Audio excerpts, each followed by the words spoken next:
Si Pope Francis na ba ang huling Santo Papa ayon sa propesiya ni San Malakias? Meron ba itong kinalaman sa Antikristo na lalabas sa mga huling araw? Din talagang lalabas na Antikristo na mangunguna sa ating mundo para ninlangin yung mga tao.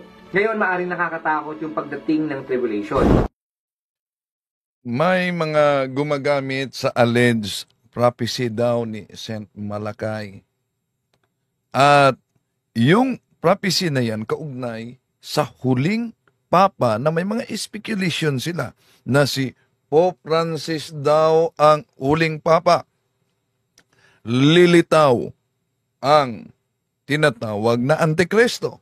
Mga kapatid, tamang santo talaga si Saint Malakay. Pero tama ba yung ginagamit na propesya kahit sa ibang sekta na nakakatakot talaga? Ano ang panindigan at paniniwala ng simbahang Katoliko? Tatalakayin natin yan, mga kapatid, sa pagkakataong ito. Samahan ninyo ako. Kasi kamalingan, pag palaging inulit-ulit ay magmukha talaga ang katotohanan para sa ating mga kapatid na kulang ang kaalaman. Ang pagkadaya ay maranasan sa iba't ibang paraan. Pero napakasakit pag madaya tayo sa pananampalataya. Dahil nanganib pati ang ating kaluluwa. Viva Cristo Rey! Pro Dio et Ecclesia. Kumusta? Welcome. Ito yung lingkod, Brad Wendell Talibong, makasama ninyo sa pagkakataong ito. At may pakiusap ako sa mga kapatid nating Katoliko. Isalin ninyo sa inyong prayer for the eternal repose sa father-in-law ko, papa ni Sarah, misis ko, na kahapon ay sumakabilang buhay na. No? Kanina pinaghanda namin siya. So, pangalawa, maraming salamat po sa mga kaparian, mga madre, mga kapwa Katoliko na padala mensahe na great, at kay Archbishop Martin Humuad, ang aming arsobispo dito, na great sa aking kaarawan ngayong araw na ito. Sa piyesta ni Saint Mark the Evangelist. Kumusta sa lahat ating mga kapatid na sumusubaybay sa ating live streaming? Welcome po. Sa pagkakataong ito, ating tatalakayin itong tinatalakay ni Ayan Akda, isang born again, kaugnay sa alleged prophecy ni Saint Malakay. Ano po ba ang paniniwala ng simbahang Katoliko? Una, lilinawin natin. No? Dahil ang daming mga gumagamit nitong sinasabing propesya na attributed to Saint Malakay. Una, the Catholic Church does not officially endorse the alleged prophecies attributed to Saint Malakay. Pangalawa, ayon sa isang converted former Protestant na ngayon Catholic apologist, si Jimmy Akin, sabi niya, the fact that we cannot establish its existence for hundreds of years until after its supposed author's date is also consistent with the claim that it was a forgery. Ano daw ang tinatawag na propesya ni Saint Malakay? Isang forgery. Maraming salamat po, Sir Rick. Maraming salamat po. Okay. Sa pagkakataong ito, ating lilinawin na hindi opisyal na pinaniniwalaan ng simbahang Katoliko ang ginagamit ng ibang sekta kaugnay sa alleged prophecy ni Saint Malakay na may huling Papa, lilitaw ang mga Antikristo. Una, umabot talaga ang tinatawag na katapusan. Pangalawa, meron talagang Antikristo at lumitaw na sa ating panahon ngayon. Sino ba yon? Tatalakayin din natin yan. Pero isa-isahin natin ito. Ito ang tinatalakay ni Ayan Akda, isang born-again vlogger, ginamit yung alleged prophecy ni Saint Malakay. Pakinggan muna natin siya. Si Pope Francis na ba ang huling Santo Papa ayon sa propesiya ni San Malaquias? Meron ba itong kinalaman sa Antikristo na lalabas sa mga huling araw? Yan, sa kanyang channel ito, Ayan Akda. Isang nakakalungkot na balita para sa maraming mga Kristiyanong Katoliko ang pagpanaw ng kasalukuyang Pope ng Simbahang Katolika. Yun po ay si Pope Francis. So, talagang nagluluksa tayo. Ganon man talaga. Una, we're just passing through this life. No? Kaya nga, meron tayong tinatawag na eschatology. Yung eschatology, the four last things. No? We are just passing through. Pero, ginagamit dito ang alleged prophecy ni Saint Malakay. No? Na nauna nang sinabi ni Jimmy Akin na isang Catholic apologist na yun po'y isang forgery na dokumento. Okay, tuloy na rin. Si Pope Francis ay 88 years old nang siya po ay pumanaw. So dahil sa pagpanaw niya, may mga nagsasabi na siya na raw yung huling Santo Papa dahil pagkatapos ng kanyang termino, magkakaroon daw ng malaking pagbabago sa espiritual at politikal na sistema. Una, yung sinabi na siya ang huling Papa, naalala natin, yung pagkamatay ni Pope Benedict XVI, meron ding iba't ibang speculation kahit ang ibang mga born-again vloggers, no? Na si Pope Benedict XVI daw ang kahuli-hulihan ng Papa. Pero iba naman, no? Ang katotohanan, mga kapatid, no, ginagamit nila.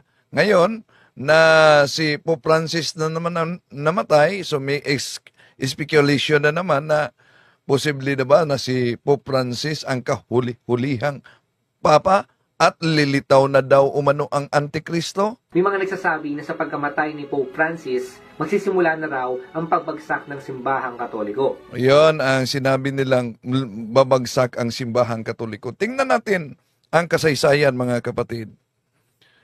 Kung tingnan natin ang mga napakalakas na mga imperyo, isa na dito yung imperyo ng Roman Empire, Pagan Roman Empire. So, maraming salamat po kapatid na Jocelyn Gomez at Bus Noy. Maraming salamat po. Kung tingnan natin, mga kapatid, sila'y nagiging bahagi na lang. Ang simbahang Katoliko na noon pa man ay nakaharap ng matinding pag-uusig, persecution, ay nanatili pa hanggang ngayon. Bakit?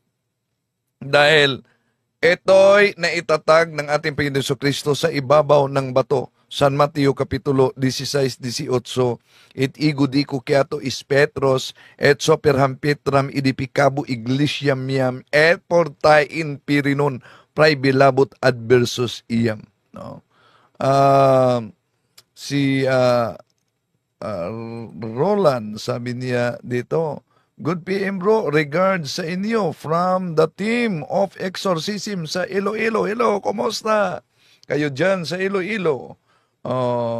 May the Blessed Virgin Mary cover you always with her mantle of love and protection, kapatid. No? Si kapatid na Romel Bandirado, maraming salamat po. Si kapatid na Jimmy Tumang.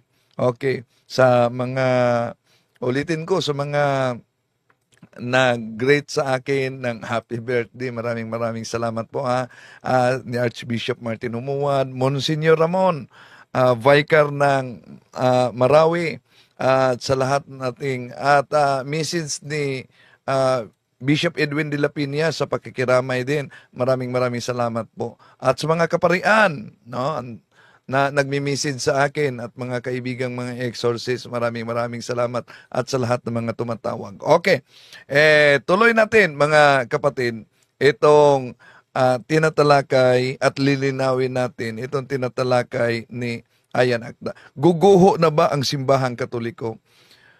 Sa panahon ni Napoleon Bonaparte, hinuli talaga niya ang Santo Papa, si Pope Pius VII. At idineklarar ni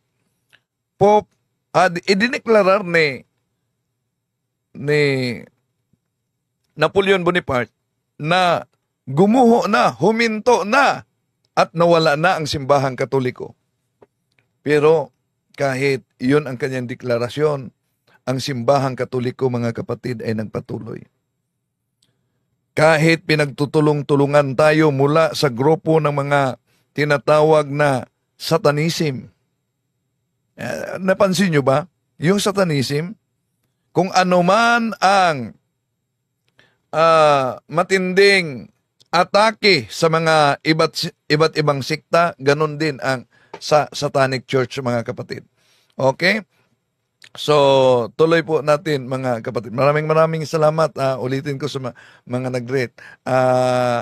Maraming salamat. Ipagpatuloy muna natin ang pagtalakay dito.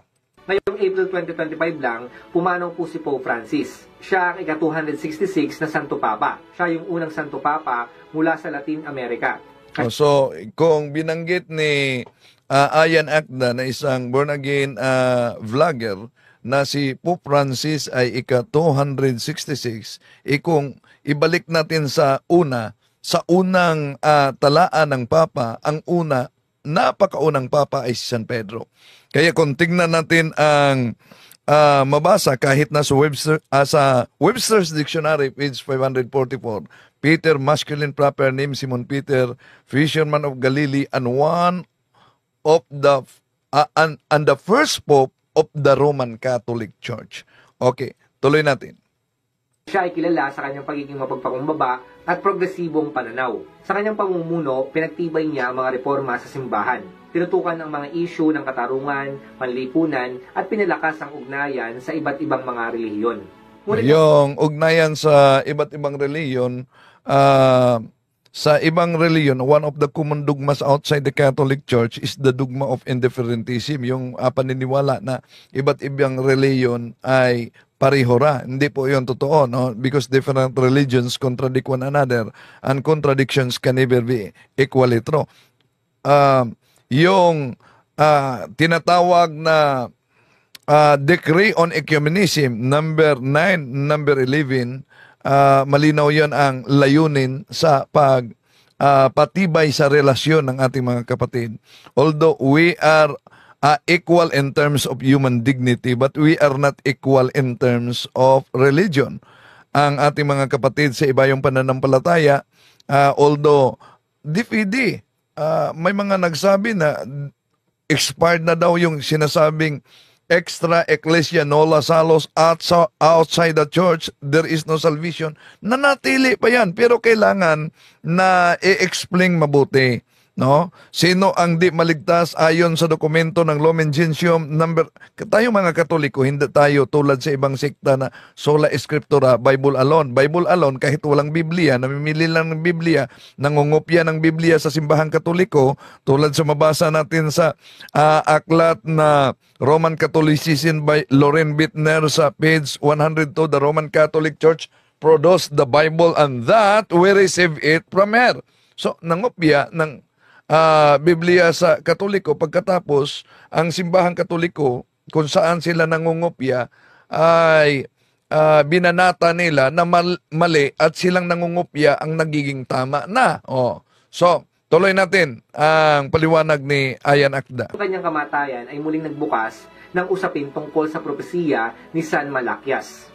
Siya nga ba ang tinutukoy ng Petrus Romanus? Si San Malaquias, si Saint Malacay, tunay talagang bishop.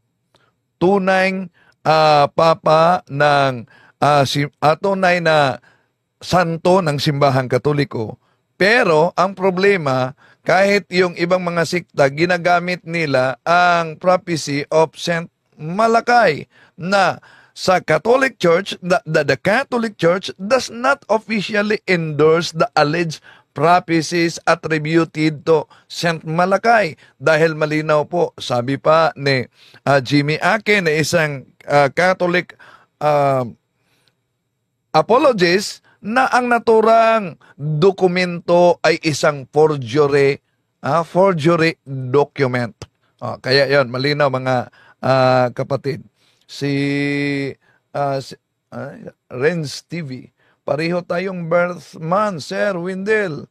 30 ako, advance happy birthday sa inyo. Si Sis Aida din sa Office of Exorcism, bukas ang kanyang birthday. So, sa lahat ng mga, birthday ni Kibuloy ngayon. Baka nagdiwang siya sa kulungan. Kapariho pala kami ni Kibuloy ng birthday. Sa piyesta ni Saint Mark Evangelist. Birthday ni Kibuloy pala ngayon. Okay, tuloy natin. Ang kanyang pamumuno ba ang hudyat ng katapusan ng panahon? Merong isang lumang propesiya, ngunit ito ay nakakakilabot kung iisipin. Ito po yung propesiya ni San Malakias. Yung propesiya attributed by to Saint Malachy, sabi pa ni Jimmy Akin, ay isang forgery document. No? Pero, pakinggan natin, ano ba yung nakasulat diyan sa alleged propesiya daw, hula? Kanyang propesiya sinasabi, pagkatapos mamuno ng huling Santo Papa, doon na magwawakas ang mundo. Pagkatapos daw mamuno ng huling Santo Papa, tapos na, wakas na ang mundo. Sabi ni daw sa propesiya, hula na malinaw na sinabi ni Jimmy Akin, isang forgery document. Noong ika-12 siglo, isang obispo mula doon sa Ireland na nagngangalang San Malakias ang sinasabing nagkaroon ng pangitain.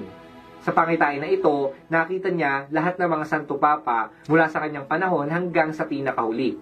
Isinulat ni Malakias ang 112 na maikling parirala sa wikang Latin.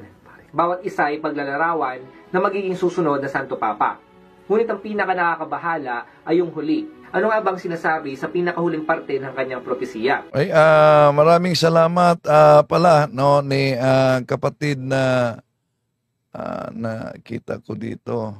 Si kapatid na Josie Balabi ay maraming salamat po sa birthday gift na pinadala mo. Maraming salamat, kapatid. I-translate po natin sa Tagalog yung Latin na ito. Sa pinakamatinding pag-uusig ng banal na simbahan ng Roma, uupo... So, yun umano ang nasa alleged hula ni Saint Malachy, no? Sa matinding pag-uusig. Uupo, una, dumaan na ang simbahang Katoliko sa matinding pag-uusig. Before the conversion of the Roman Empire, because the official state religion of the Roman Empire was paganism, and then Christianity was subject to persecution. No? Before the conversion of Emperor Constantine, yun ang tinatawag na pre-Constantinian period ayon sa kasaysayan. Mabasa natin yan sa tinatawag na New Encyclopedia Britannica Volume 10, page 146. Ito po ang ating mabasa. Roman Catholicism, a Christian church characterized by its uniform, highly developed doctrinal and organizational structure that traces its history to the apostles of Jesus Christ in the 1st century Anno Domini. The history of the Roman Catholic Church in the early pre-Constantinian period is essentially that of a small sect composed of recruits attracted from the lower classes of the empire. Iyon ang kasaysayan, mga kapatid. Pero yung ibang mga kapatid natin, sa iba yung pananampalataya, para sa kanila, Biblia lang. Huwag niyong isali ang history. Bakit ayaw nila? Dahil ayon sa isang converted minister na naging cardinal, si John Cardinal Newman, sabi niya, to be deep in church history is to cease to be a Protestant. Adversely, to cease to be deep in church history is to become a Protestant. So, kung balikan natin, mula pa, grabe na ang matinding persecution ng simbahang Katoliko. sa mga pagano. Kung tingnan natin Collier's Encyclopedia, Volume 5, page 29, ito 26, ito ang mabasa natin. Paganism was the official state religion. Christianity was suspect and Christians were subjected to persecutions. Grabe talaga, no? At dumaan sa matinding persecution. At ano ang dahilan kung bakit inuusig ang simbahang Katoliko noon, mga kapatid? Nakasulat yan sa tinatawag na Europe Before Modern Times by O'Brien, page 181. Dahil may mga nag-claim, kami po yung inuusig ng Pagan Roman Empire. Pero tingnan po natin sa kasaysayan. Ayon sa kasaysayan, ito mabasa, the principal reason why the Roman state tried to crush the church was a political one. The Roman government oppressed the people and ruled by force. Such a government cannot permit an organization like the Catholic Church to exist. The Christians would not adore the state as supreme on all things, would not accept the emperor as God. So, malinaw na ang kasaysayan nagpatunay na ang inuusig, mga kapatid, walang iba kundi ang simbahang Katoliko, dahil wala pang mga protestante sa panahong yon. Protestante ay nangyari lang yan sa 1522. At sino ang unang mag-uusig sa simbahang Katoliko? Ito ang mabasa natin sa kasaysayan, no? So, Europe Before Modern Times by O'Brien, balikan natin. Ito ang mabasa natin, mga kapatid, sa pahina 181, Emperor Cesar Nero, 64, 68, si St. Peter, St. Paul, si Domitian, yan ang mga inuusig, mag-uusig, no? At ito, grabe talaga ang persecution nila, no? Si Trajan, si Marcos Aurelius, mga santo at mga santo papa ng simbahang Katoliko ang mga pinatay diyan. Walang protestante diyan. Eto, hanggang sa kahuling bahaging pag-uusig sa ikasampu si Diocletian taong 303-305. Ang mga santo na ranas sa matinding pag-uusig at pagpatay, sila si Saint Sebastian, Saint Agnes, Saint Lucy, Saint Vincent, at iba pang mga santo, mga kapatid. Kaya nga tuwing Hunyo 30, ipinagdiwang natin ang commemoration sa first martyrs sa Roman Empire. Tuloy natin si Ayan Akda. Si Pedro ng Roma, napapastol sa kanyang mga tupa sa gitna ng matinding kapighatian. Pagkatapos nito, ang lungsod ng 7 burol ay mawawasak. At ang nakakatakot na hukom ay hahatol sa kanyang bayan. Wakas. Ano nga ba ang interpretasyon dito sa propesiya na ito? So, itong propesiya na ulitin natin, di naman natin kinikilala na yung alleged prophecy ni St. Malachy ay tunay talaga na prophecy na attributed sa kanya, kundi ang paniniwala kahit ni Jimmy Akin na isang Catholic apologist, ang naturang propesiya ay isang forgery document. Pero, ginagamit sa ibang sikta at ibang mga vloggers at sila ang nag-interpret nito. Yung Petrus Romanus, ayon po sa ilang pananaw, ito ay simbolikong pagbabalik sa orihinal na apostol na si Pedro. Siya po yung pininiwalaan ng unang pope ng mga Katoliko. So sinasabi na merong yan. Yan naman talaga ang mabasa natin sa history at sa Biblia. Diyan ang salitang Papa galing sa Latin, Pietri Apostoli Potestatem Accipiens. Si Pedro Apostol tumanggap ng authority, at yun ang mabasa natin sa San Mateo 16:18. Et ego dico quiato is Petros et soperam Petram edificabo iglesiam iam et portain piri non praebilabot adversus iam.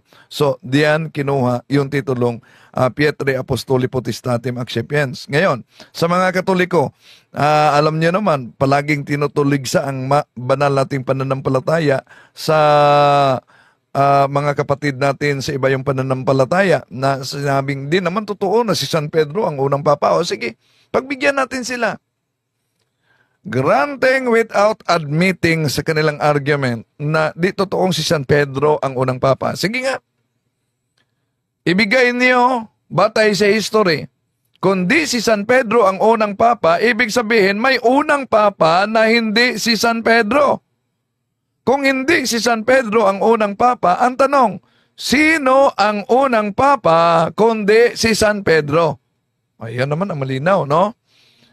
Tulad sa paniniwala nila na hindi si Kristo ang nagtatag ng simbahan katoliko, pagbigyan natin. Granting without admitting sa kanilang argument na hindi ang ating Panginoon Jesucristo ang nagtatag sa simbahan katoliko. Sige nga, sino ang founder ng simbahan katoliko kung hindi ang ating Panginoon Jesucristo? Dahil lahat ng mga history. Gloria Encyclopedia Volume 5, page 106, Catholic Church, Greek Catholicos Universal, term generally applied to the Divine Society, founded by Jesus Christ, and endowed by the outpouring of the Holy Ghost on the day of Pentecost. Hence, often called Roman Catholics. Di ba? So, kung ang simbahan katoliko ay hindi tatag ng ating Panginoon Jesucristo, so sino ang nagtatag nito? Ang sabi naman ng ilang mga born again, ang katoliko ay kolorom ito. Bakit? Hindi nakarehistro sa Securities and Exchange Commission. Walang founder na lumagda. May kasabihan tayo sa mga nag-aaral sa batas, ignorancia juris niminet excusat, ignorance of the law excuses no one. Bakit? Nasa Partnership and Private Corporation by Hector S. De Leon yan, sa aklat, page 567, the Roman Catholic Church is not registered, not like other religious societies and churches in the Philippines, because it has been recognized as juridical person since time immemorial. Tuloy natin si Ayan Akda. Mumuno na parang katulad ni Pedro, na yun nga ang apostol ng ating Panginoong Jesucristo. Ang ilan naman, naniniwala sila na ito ay sumasagisag sa pagtatapos ng panahon ng mga papa. May ilan naman, ini-interpret po nila na ito yung Antikristo na lalabas. Una, kung ang pag-uusapan natin ay ang Antikristong lalabas, matagal na, panahon pa sa mga apostoles, lumabas na ang mga Antikristo. Pero sino ba ang tinutukoy ng mga Antikristo? Una, ang nagsulat sa Revelation chapter 13 verse 18 na ang Antikristo ay may tatak na 666, si San Juan. Si San Juan ay may babala kung sino itong mga Antikristo. Ito ang mabasa natin sa unang Juan 2:18-19. Munting mga anak, ito na ang huling oras, gaya ng inyong narinig, na darating na ang Antikristo. Kahit ngayon marami ng Antikristo, kaya malalaman natin na ito na ang huling oras. Humihiwalay sila sa atin, subalit hindi sila kabilang sa atin, sapagkat kung talagang kabilang sila sa atin, nanatili sana silang kasama natin. Ngunit, umalis sila upang mahayag na silang lahat ay hindi kabilang sa atin. Una mga kapatid, ang ginagamit natin na salin ay Protestant salin. Ang Biblia na ang salita ng Diyos. So, malinaw na ang Antikristo daw ay galing sa tunay na iglesia, ngunit humihiwalay. May tatak sila. Ano ang tatak? 666. Tandaan ninyo na ang mga anti-Catholic na humihiwalay sa simbahang Katolik, wala silang Eucharist, wala silang misa. Ang Eucharist, the real presence of our Lord Jesus Christ, yun ang palatandaan. Kung ayaw ninyong tanggapin, palatandaan ayaw ni San Juan na ano daw? Sa numerong 666. Bakit? Tingnan niyo ang Juan Kapitulo 6. Simula muna sa 53. Ituloy sa 66. Ito ang deklarasyon ng ating Panginoong Jesucristo na di matanggap kahit sa mga protestante.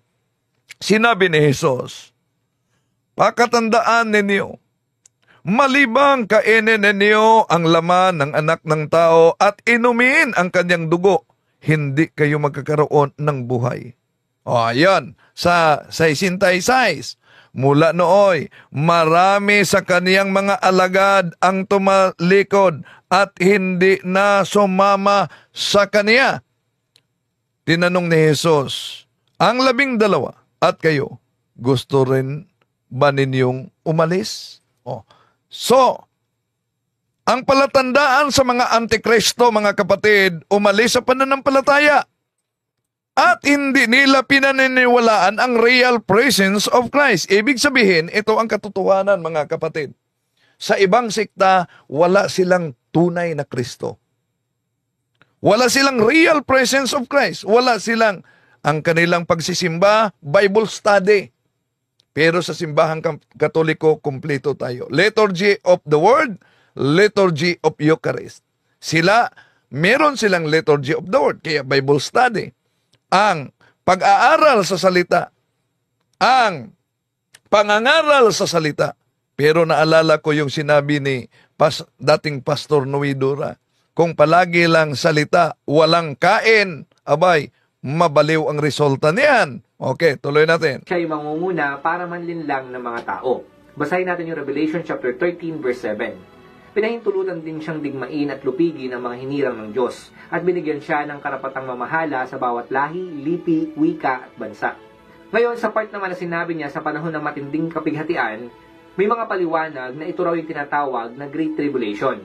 Sa panahon na yon, magkakaroon ng matinding... Okay, balikan muna natin yung ginamit niyang pahayag 3:17, no? Na una... sa pahayag, may palatandaan diyan. Walang maaring magtinda o bumili, malibang sila'y may tatak ng pangalan ng halimaw o bilang na katumbas niyon. Ang mga anti-Catholic, ang interpretasyon kasi nila, mga kapatid, yun po'y tumutukoy sa Santo Papa at yung Vicarius Filii daw. Vicarius Filii, di po yan totoo. Dahil una, kailan ba nangyari na hindi ka pwedeng magbinta, hindi ka pagbili kung wala kang tatak? During yan sa persecution sa Roman Empire. Kung pag-aralan nating mabuti, tingnan natin ang Revelation chapter 13 verse 5. Ito ang mabasa, mga kapatid, para malaman nyo kung sino ito. The beast was given a mouth uttering proud boast and blasphemous, and it was given authority to act for 42 months. Ayan. Sa loob ng 42 months. Sino po ba ang tinutukoy dito? Dito, mga kapatid,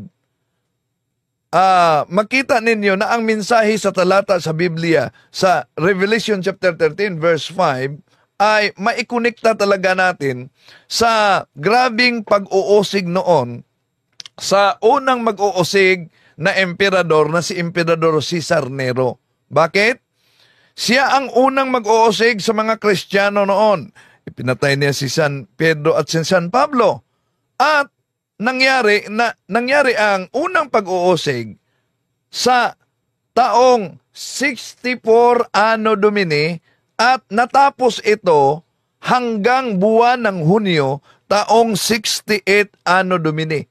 So ibig sabihin, sa haba ng pag-uusig, mga kapatid, lumabas na 3 taon at kalahati. Tatlong taon at kalahating taon. So anong total ba sa 3 taon at kalahating taon, mga kapatid? Yun ay 42 months na total na siyang tinutukoy at natupad din sa talata sa Revelation chapter 13 verse 5. Dahil napakaliwanag at grabe talaga ang matinding pag-uusig ni Cesar Nero. Ang kanyang pangalan, Caesar Neron, siya tugmang-tugma sa Revelation chapter 13 verse 18 na 666. So tuloy muna natin si Ayan Akda. Kapighatian. Ibig sabihin, matinding paghihirap na mararanasan ng mundo na ito sa pamamagitan ng Antikristo.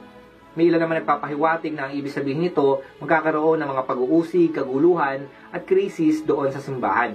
Ang paniniwala rin sinasabi na magkakaroon ng matinding kaguluhan at kahirapan sa ating mundo. Basahin natin yung Matthew chapter 24 verse 21.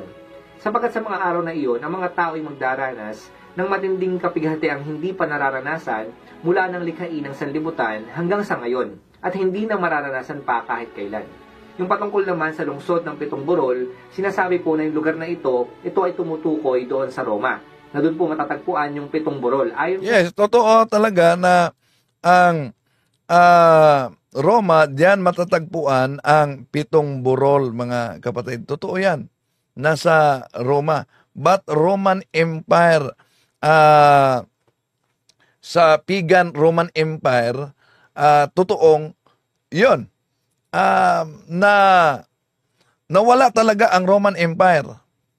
Bakit? Dahil nanalo ang Christianity. Sa World History by Lonnie Goldman, page 156, ito ang mabasa natin mga kapatid. In 312 Anno Domini, the work of Christian missionaries was made easier when a Roman emperor joined the church. Constantine. He adopted Christianity and made Christianity the official religion of the Roman Empire. Gradually, temples of the old gods were closed and their lands given to the Christian churches. Ito ang tinatawag na victory of Christianity over Roman Empire, Pagan Roman Empire. Yun ang pagkapanalo ng simbahang Katoliko, at yun din naman ang katuparan sa sinabi ni San Pablo sa Roma Kapitulo 1 versikulo 7-8, mga kapatid. Sa lahat ninyong nanga sa Roma, mga iniibig ng Diyos, tinatawag sa na mga banal, sumasa inyo nawa ang biyaya at kapangyarihan mula sa Diyos na ating Ama at Panginoong Hesukristo. Kauna-unahan ay nagpapasalamat ako sa aking Diyos sa pamamagitan ni Hesukristo tungkol sa inyong lahat, na ang inyong pananampalataya ay bantog sa buong sanlibutan. So dito, sinabi na ni San Pablo na ang pananampalataya, hepestis homon katangelitay en holuto kosmo, ang pananampalataya sa Roma, bantog sa buong sanlibutan. Sino bang katuparan dyan? Na pananampalataya sa Roma ay bantog sa buong sanlibutan. Alang naman, sa protestante, na ang protestante galing sa Germany, alang naman iglesia ni Manalo na nanggaling lang yan saan? Sa Pilipinas, di ba? Oh. Walang iba kundi ang simbahang Katoliko. Yan sa sinaunang tradisyon. Meron din po kasing sinasabing ganyan sa Biblia. Basahin natin yung Revelation chapter 17 verse 9. Kailangan dito ang pangunawa at karunungan. Ang 7 ulo ay ang 7 burol na kinauupuan ng babae. Ang mga ito rin ay 7 hari. At yung sinabi sa huli, ang nakakatakot na hukom ay darating. So tumutukoy po ito sa paghuhukom ng ating... Tumutukoy iyan sa Bible kasi Bible must be interpreted according to the context at which it emerged. Tumutukoy yan sa Roman Empire noon, before the conversion of Roman Empire, no? Na ang kanilang official religion ay paganism. Paganism was the official state religion, and Christianity suspect, and Christians were subjected to persecution. At nang na-convert na si Emperor Constantine sa Kristyanismo, yon, ano nangyari? Gradually, ang mga templo ng mga pagano ay nasirado at ang kanilang lupain ay naibigay sa simbahan ng mga Kristiyano. Yon ang victory of Christianity over the pagan empire. At ang dugo ng mga martyrs ay nagiging binhi ng ating pananampalataya. Diyos. Kung babasahin natin yung Book of Revelation, makikita natin doon na sa manghuling araw, ibabagsak talaga ng Diyos yung kanyang hukom o yung judgment sa mundo na ito. Dahil po yan sa kasamaan ng mga tao. So kaya magkakaroon ng Great Tribulation kasi paparusahan... Well, Great Tribulation at yung tinatawag nila na term ng born again, sa born again lang yan. No? Diyos, yung mga taong hindi nananampalataya at yung mga taong hindi sumunod sa Kanya. Yung mga tao na sumunod doon sa Antikristo. Basahin natin yung Zephaniah chapter 1 verse 15 to 16. Iyon ay araw ng puot, ligalig at dalamhati, araw ng pagkasira at pagkawasak, araw ng kadiliman at kalungkutan, araw ng maitim at makapal na hulap, araw ng pagtunog ng trompeta at ang sigawan ng mga sumasalakay sa mga napapadirang lungsod at nagtataasang tore. Mga kapatid, ang masasabi ko lang dito, hindi po natin pwede basta pagkatiwalaan yung propesiya ng Saint Malakay. O na, di naman talaga naniniwala ang simbahang Katoliko na official yung alleged prophecies attributed to Malakay. No? Kaya nga, ayon kay Jimmy Akin, no? Ayon kay Jimmy Akin, yun po ay forgery document. Hindi po natin alam kung totoo nga ba yung mga propesiya na yon at may mga naganap na sa kanya mga propesiya. Basta masasabi ko lang dito mga kapatid, dapat ang pagkatiwalaan natin ng propesiya, lalo na nga nasa mga huling araw na tayo, ay yung sinasabi ng Biblia. O, yan. Hindi lang Biblia, kundi ang sinasabi mismo sa tunay na iglesia because ang iglesia, ang Biblia ay produkto sa tunay na iglesia. Samantalang ang ibang, kaya nga, kung tignan natin ang 1 Timoteo 3, 15, ang iglesia siyang haligi at suhay ng katotohanan. Efeso 3, 10, sa pamamagitan ng iglesia, malaman ninyo ang lahat na kapahayagan sa pamamagitan ng iglesia. Pero tingnan natin ang mga kapatid natin na may aral kaugnay sa sola scriptura, Bible alone. Di po ba sa Bible alone, Biblia ang kanilang ginagamit? Pero di nagkaunawaan. Bakit di nagkaunawaan? At meron pang mga imbento tulad nila ni Kibuloy, birthday Kibuloy ngayon. At iba pang mga nagtatag ng sikta dahil babalanan ni San Pedro sa ikalawang Pedro kapitulo 2 versikulo 3. Eto, sa kanilang kasakiman ay makikinabang sila dahil sa inyong mga salapi sa pamamagitan ng gawagawang salita. Ang hatol sa kanila mula pa noon ay hindi na magtatagal at ang kanilang pagkalipol ay hindi matutulog. Kaya yun si Eliseo Soriano, grabe yun magtuligsa sa pananampalataya. At wala na siya. No, panalangin lang natin yung kaluluwa. Dahil grabe talaga yan. Pero sino ang Antikristo? Ay malinaw kahit sa Biblia ng mga Protestante. Ito pala ang Antikristo. Unang Juan 2:18-19. Munting mga anak, ito na ang huling oras gaya sa inyong narinig na darating na ang Antikristo. Kahit ngayon ay marami ng Antikristo kaya malalaman natin na ito na ang huling oras. Humihiwalay sila sa atin, subalit hindi sila kabilang sa atin. Sapagkat kung talagang kabilang sila sa atin, nanatili sana silang kasama natin. Ngunit umalis sila upang mahayag na silang lahat ay hindi kabilang sa atin. Sino ang Antikristo? Yung humihiwalay sa tunay na pananampalataya. Wala namang Protestante sa first 1,000 years, mga kapatid. Di ba ba? Katoliko lang yon. Kaya, ang ating Panginoong Hesus, sabi niya, Juan 17:17, Sanctifica eos et veritate, sermo tuos veritas es. Mga kapatid, ipanalangin natin. Yung mga nadaya, yung mga natangay sa ibang mga sekta, sila'y malinawan na may iisa lamang tunay na iglesia at ito ang kanilang iniwanan, ang simbahang Katoliko. Maraming salamat po sa inyong pagsubaybay at maraming salamat din sa mga nag-rate sa Facebook page, sa Facebook, mga kaparian, mga obispo, mga madre. Maraming salamat po sa sa Pedro Dagoy, Vicarious Philly Dibok, ni Eileen White, si Pope 666. Inamin na yan ng kanilang pastor, no? Sabi ng kanilang pastor, yung tiara, naalala niyo yung sinabi ng kanilang pastor, yung tiara ay imbento lang yan ng Seventh-day Adventist. Sino nagsabi? Si Dison.